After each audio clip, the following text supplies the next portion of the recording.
Воистину, Аллах не любит беззаконников. Власть всегда везде одинакова. Нет. 6. 7. Hello everyone and welcome to a new episode of Hobo. We are at the 79th Venice Film Festival and we're very happy to welcome back Kazakh director Adilkan Yenzarov and main actor of this new film Goliath, Daniyar Alchinov. So thank you very much for being here and to be with us again. So. And we are back with this film in the village of Karatas, and this time this village is subjugated by a criminal boss, and he provides housing and jobs for local people, but he won't think twice before execute anyone who dares to oppose him. In fact, the film starts with the killing of a girl who reported him to the police. So this time you deal with themes such as power and especially violent and dictatorial power. Why did you feel the urge to deal with this issue? And do you think that freedom sometimes can be a burden for population, and so it is easier to rely on the figures of a strong man? Да, когда мы замышляли фильм, мы много и с Данияром общались по этому поводу. Интересно было через жанр вестерна рассказать о природе власти. Ну и как следствие, власть — это всегда насилие. На мой взгляд, это еще со времен Томаса Гоббса, который изучал этот феномен и пришел к выводу, что власть невозможна без некоего насилия и несвободы со стороны людей, которые соглашаются на эту власть. And I would like to ask to Daniyar, this is of course, you are a recurring actor in Adilkan film, so how does your relationship work on set after all this film you did together, and how do you work on the different nuances that your character has in every film, because they are very archetypical characters, but in every film there is some nuances and some shadows that make every character different from one another. Well, yeah, I guess it was the 8th film or 7th film we did together with Adilkan, and I think nuances is the reason why I work with Adilkan, because he's the master of nuances, and otherwise it just becomes a plain character, which you see most of the time in films, unfortunately. And the process is the most interesting part as well, before the shooting, and it's a never-ending process until the very last scene, because the way Adilkan shoots films is very interesting. Like, maybe you didn't know, but maybe, I don't know if we should say that, but что мы сняли за 6 дней, это нормально рассказывать?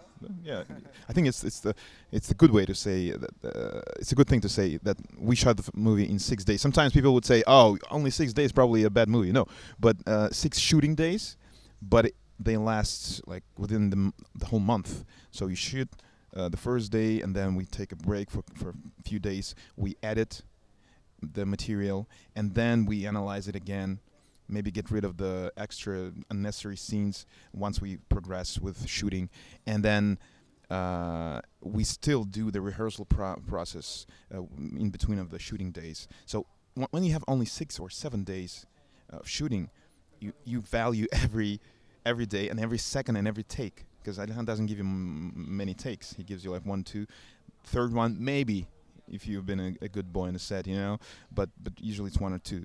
So the preparation is the key in with this approach. And we're good friends with Adilkan now. We hang out at his apartment. He's like, come on over, let's discuss the character. What if we do this? You want a coffee? Yeah, let's. You want to play FIFA, for example?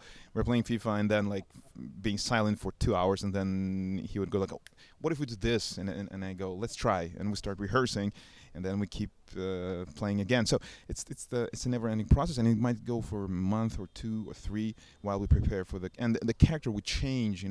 Sometimes not only 180 degrees, but 360 or even more. Like it will turn and turn again, and then we'll finally stop and think, okay, maybe we tried everything, and maybe we tried everything 2 or 3 times, and this is the best option that we should do. And I love this.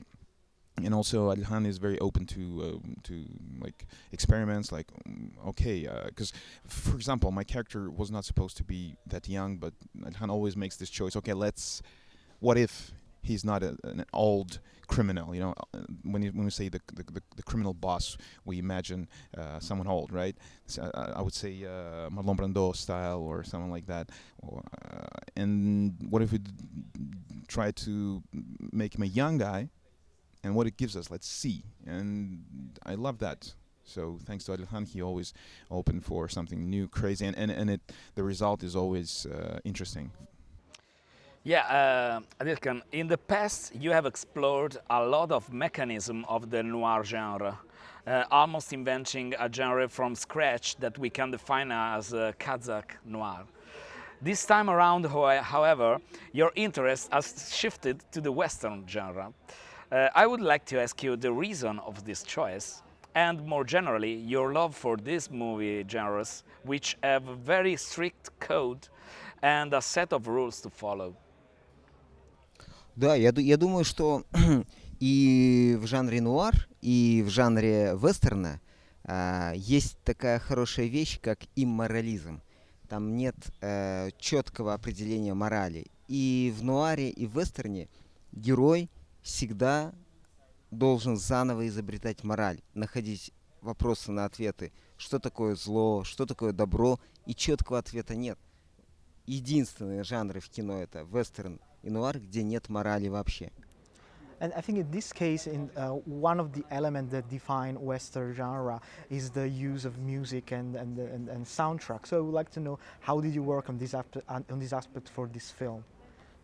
Ну, у нас есть классный друг Галамжан Молданазар, и к нашему счастью он соглашается писать, а он, наверное, самый популярный, самый известный композитор и музыкант, его знают за рубежом.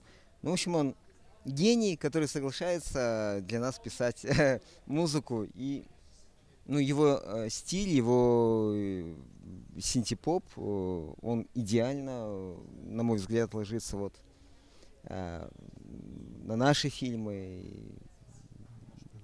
Да. Your films are mostly about the nature of evil, and you study it through the prism of romanticism. And your characters often seems to come out of Byron's and Lermontov's romantic literature. What fascinates you about these kinds of characters? Пашаев определенно романтичный герой. Это абсолютный герой романтизма. Вы правы, это Чайлд Гарольд, это герой Лермонтова, это герой, который погибает, потому что вступает в конфликт, непримиримый конфликт с новой эпохой. Но это такое классическое определение романтического героя. Я думаю, что Пашаев — это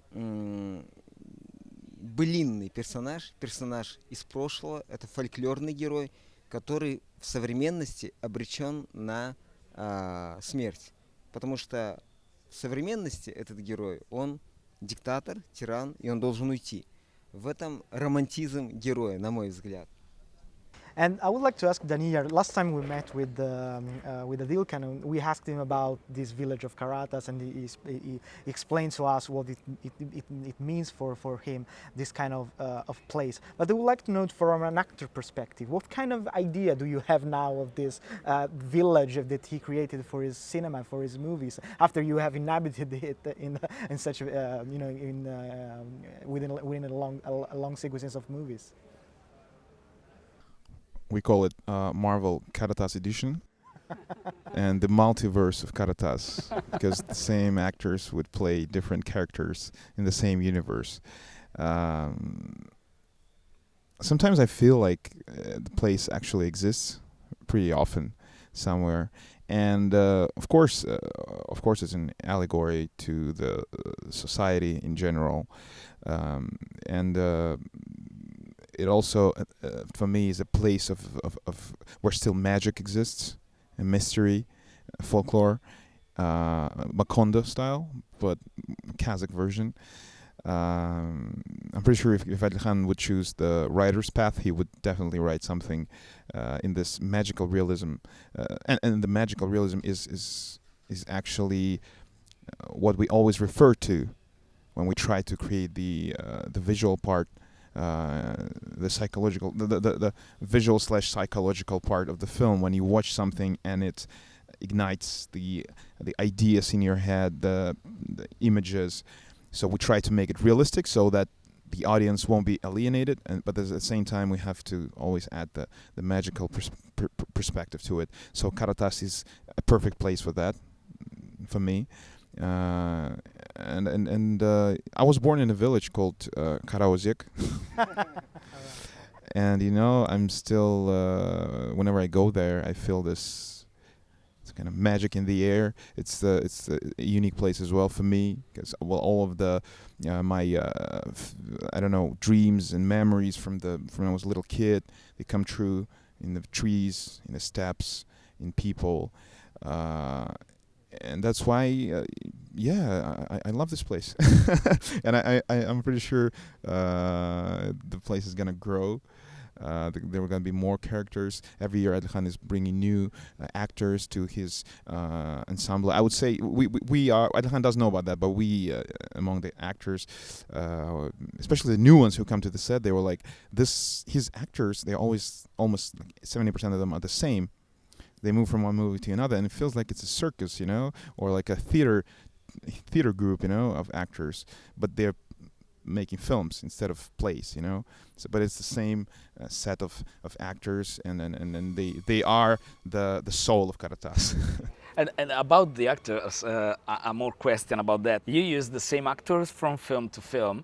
How has your relationship with actors on set evolved over the years? And do you write the characters of your film already having in mind the actors who will have to play them? Да, все свои последние фильмы я снимаю с Данияром, потому что Данияр, он может сыграть персонажа, если его изначально поймет, и мы вместе докрутим, допонимаем, что это за герой. И тогда все во время съемок легко.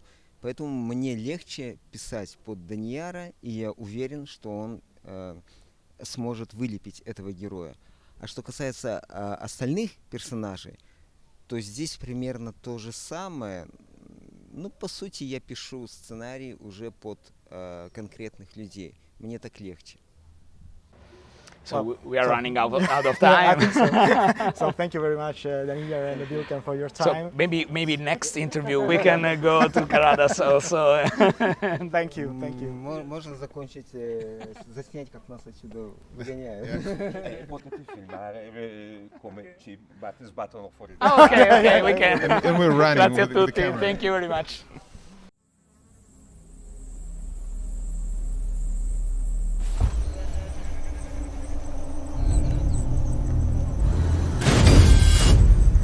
Воистину, Аллах не любит беззаконников.